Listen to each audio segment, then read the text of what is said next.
Assalamu alaikum wa rahmatullahi wa barakatuh. Bienvenue sur Au cœur de l'islam, votre espace de réflexion spirituelle et d'apprentissage sincère. Aujourd'hui, nous allons explorer un sujet d'une extrême importance, les 7 péchés capitaux en islam. Il ne s'agit pas simplement de fautes morales, mais de péchés décrits par le prophète comme destructeurs, tant pour l'âme que pour la société. Comprendre leur gravité, c'est se donner les moyens de les éviter et de protéger notre foi, notre cœur, notre entourage. Prenons un moment pour nous poser, écouter, méditer et demander à Allah de nous guider sur le droit chemin. 1. Associer à Allah, shirk. L'unicité d'Allah, at-tawhid, est le pilier central de notre foi. Le premier et plus grave péché en islam est le shirk, c'est-à-dire associer à Allah une divinité, un être ou un pouvoir. Ce péché détruit l'essence même de la foi. Allah dit dans le Coran, sourate An-Nisa 4,48, « Certes, Allah ne pardonne pas qu'on lui donne un associé. À part cela, il pardonne à qui il veut. Le shirk peut être manifeste. Adorer une statue, un prophète, un être humain, ou même croire qu'un objet peut apporter chance ou malheur, indépendamment d'Allah. Mais il peut aussi être caché, comme chercher le regard des autres dans ses actes d'adoration, ou penser que quelqu'un d'autre détient notre destinée. Dans le silence de nos pensées, il est essentiel de se demander « Est-ce qu'en ce moment je m'en remets uniquement à Allah? Est-ce que mon cœur dépend de lui seul ?» Le prophète nous a appris que même un cœur sincère peut glisser sans vigilance. Voilà pourquoi chaque jour nous répétons « Toi seul nous adorons et toi seul nous implorons pour l'aide » Sourate Al-Fatiha 1.5. Que nos actes soient purifiés de toute forme d'association et que notre cœur s'illumine par la lumière du Tawhid. 2. La sorcellerie, zir. La sorcellerie, assir, est une atteinte directe à l'ordre divin. Elle cherche à détourner les lois d'Allah pour obtenir un contrôle artificiel sur le monde ou les autres. Pourtant, tout pouvoir réel appartient à Allah seul. Le Coran nous avertit à ce sujet dans la sourate Al-Baqarah 202, où il est dit que certains utilisaient la sorcellerie pour semer la division, même entre époux. Recourir à des djinns, faire appel à des invocations interdites, porter des talismans magiques, tout cela est une trahison du lien de confiance entre le serviteur et son créateur. Mais il existe aussi des formes plus subtiles, chercher des voyants, lire son destin dans les astres, dépendre de signes au lieu de se fier à la sagesse d'Allah. Tout cela relève d'un manque de tawakkul, la confiance totale en Dieu. Le prophète nous a recommandé les sourates de protection, Al-Falaq et An-Nas, à lire matin et soir, pour placer notre foi non dans des charmes ou des rituels, mais dans la parole divine. Chers frères, chères sœurs, n'ayons pas peur des ombres, car quiconque se tient sous la lumière d'Allah, aucun mal ne peut réellement l'atteindre. 3 à tuer, une âme injustement. En islam, la vie humaine est sacrée. Prendre une vie sans justification légale revient à une agression contre toute l'humanité. C'est Allah lui-même qui nous le rappelle dans la sourate Al-Maïda 5.32. Quiconque tue une personne, c'est comme s'il avait tué l'humanité entière. Le meurtre injustifié ne se limite pas à l'acte brutal d'ôter une vie. Il commence bien souvent dans le cœur, par la haine, l'envie, la colère non maîtrisée. L'islam nous enseigne à purifier notre intérieur pour ne jamais en arriver à de tels extrêmes. Le prophète a dit « Un croyant continue à être dans l'aisance de sa religion tant qu'il n'a pas tué une personne illégalement. » Il est essentiel de comprendre que l'acte de tuer détruit non seulement une âme mais aussi une famille, un équilibre, une communauté entière. Il laisse une cicatrice profonde dans le monde visible et dans l'invisible. Parfois, la colère peut nous pousser à commettre l'irréparable. Mais l'islam nous offre un remède, le contrôle de soi, le pardon, la patience. Le prophète nous a enseigné que la force véritable ne réside pas dans la capacité de vaincre l'autre physiquement, mais dans la maîtrise de soi lors des moments de fureur. L'histoire de Qabil et Habil, les deux fils d'Adam, est un avertissement éternel. Le premier meurtre est né de la jalousie. Et ce péché a laissé une trace dans le destin de l'humanité.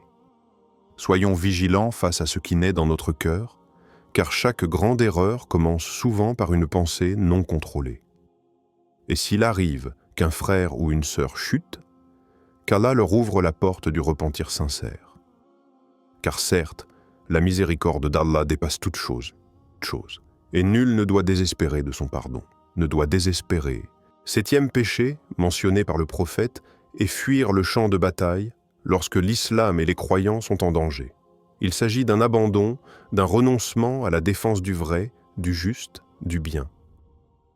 Dans la sourate Al-Anfal 8.15, Allah dit « Ô vous qui avez cru, lorsque vous rencontrez une troupe ennemie, soyez fermes et invoquez beaucoup Allah afin de réussir. » Ce péché ne concerne pas seulement la guerre armée. Il s'applique aussi à tout moment où la vérité est attaquée, où l'injustice règne, et où le musulman recule par peur, par lâcheté ou par confort. Le croyant est appelé à défendre ce qui est juste, à soutenir ses frères et sœurs, à rester ferme même lorsque la pression est forte. Lors de la bataille d'Uhud, certains compagnons du prophète ont fui par peur. Cela a causé un revers, mais ils se sont repentis et Allah les a pardonnés, car il aime ceux qui reconnaissent leurs erreurs. Le courage, en islam, ce n'est pas l'imprudence. C'est la fidélité à ses principes quand ils sont menacés. Ce courage peut être silencieux, refuser de participer à l'injustice, défendre quelqu'un injustement traité, dire non même quand c'est difficile. Ne soyons pas de ceux qui détournent le regard quand la vérité est en danger. Soyons de ceux qui restent debout, même seuls, pour l'amour d'Allah. Mes frères, mes sœurs, nous venons de parcourir les 7 péchés capitaux en islam.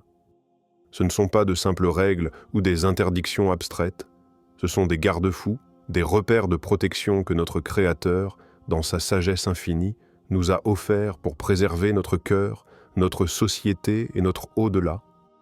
Chacun de ces péchés a des conséquences graves, mais chacun d'entre nous a aussi un refuge éternel, le repentir sincère. Allah a dit dans la sourate Az-Zumar 39-53 « Ô mes serviteurs qui avez commis des excès à votre propre détriment, ne désespérez pas de la miséricorde d'Allah. Certes, Allah pardonne tous les péchés. Alors si nous avons fauté, rappelons-nous que la porte du pardon est toujours ouverte.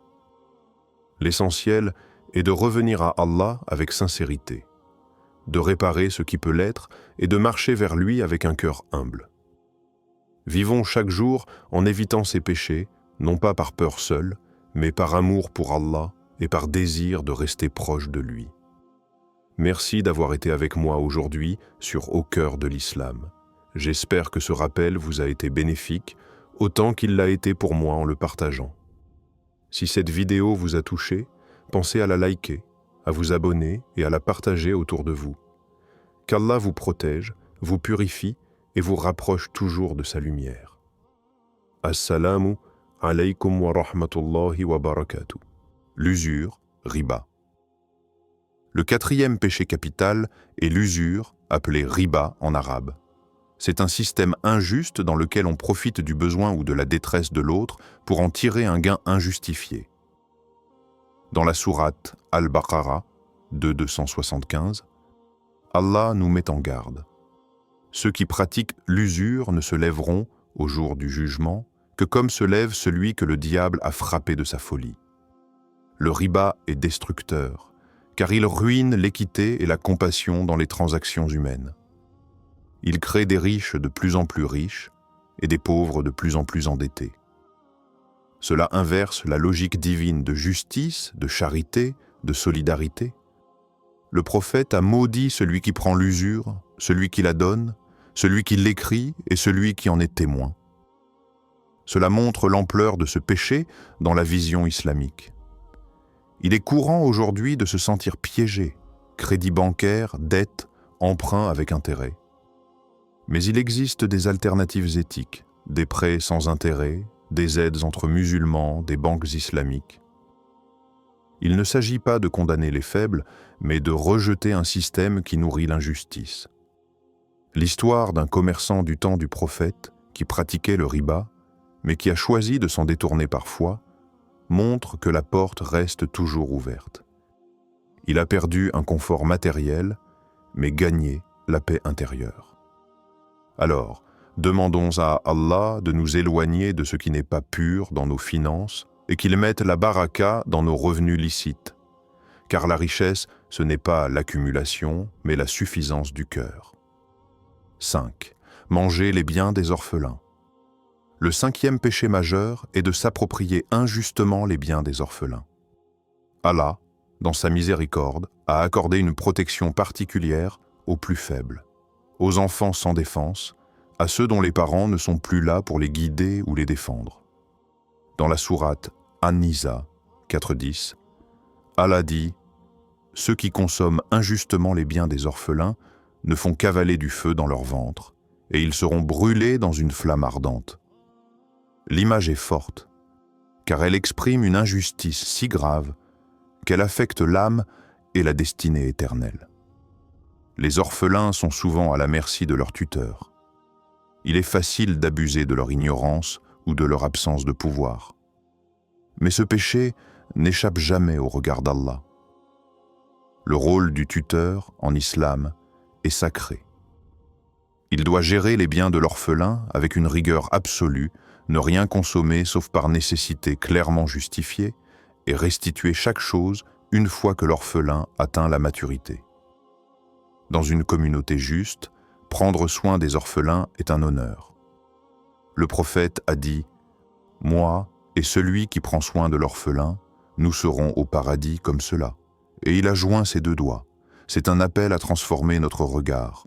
Au lieu de voir un fardeau, voir une responsabilité bénie, une opportunité de gagner l'amour d'Allah. Si quelqu'un a commis cette erreur par ignorance ou faiblesse, qu'il se repente, qu'il restitue les biens, qu'il répare ce qui peut l'être. La justice divine est parfaite, mais elle est aussi miséricordieuse envers celui qui se corrige. 6. Accuser injustement une femme vertueuse d'adultère, Kadhaf. L'honneur, la dignité et la réputation d'une personne font partie des valeurs les plus sacrées en islam. Accuser une femme chaste d'adultère, sans preuve, est l'un des péchés les plus graves. Ce n'est pas seulement une offense individuelle, c'est un acte qui corrompt toute une société. Allah dit dans la sourate An-Nur 24.4 « Ceux qui lancent des akikshis, géant des accusations contre les femmes chastes, sans produire 4 témoins, alors infligez-leur 80 coups de fouet et n'acceptez plus jamais leur témoignage. » Ce verset impose une condition très stricte. 4 témoins oculaires fiables qui confirment avoir vu l'acte d'adultère. Sans cela, l'accusation devient elle-même un crime. Pourquoi une telle rigueur? Parce que l'honneur d'un croyant est une protection divine. Il suffit d'une rumeur, d'un mot déplacé, d'un regard suspicieux pour détruire une vie, briser une famille, faire naître la honte et l'exclusion. Ce péché est souvent commis avec la langue, mais son effet est plus tranchant qu'une épée. L'exemple le plus poignant est celui de notre mère Aïcha, qu'Allah soit satisfait d'elle. Accusée à tort d'adultère, elle a souffert profondément jusqu'à ce qu'Allah révèle des versets dans le Coran pour prouver son innocence. Cet épisode nous enseigne la gravité de la calomnie, même lorsqu'elle émane de certains croyants. Protéger la dignité des autres, c'est protéger la nôtre. Le prophète a dit « Celui qui couvre les fautes d'un musulman, Allah couvrira ses fautes au jour du jugement. » Et si un jour nous avons écouté, relayé ou cru à une accusation sans preuve, que notre cœur s'humilie devant Allah pour lui demander pardon. Car la langue est légère, mais le fardeau de ses fautes est immense.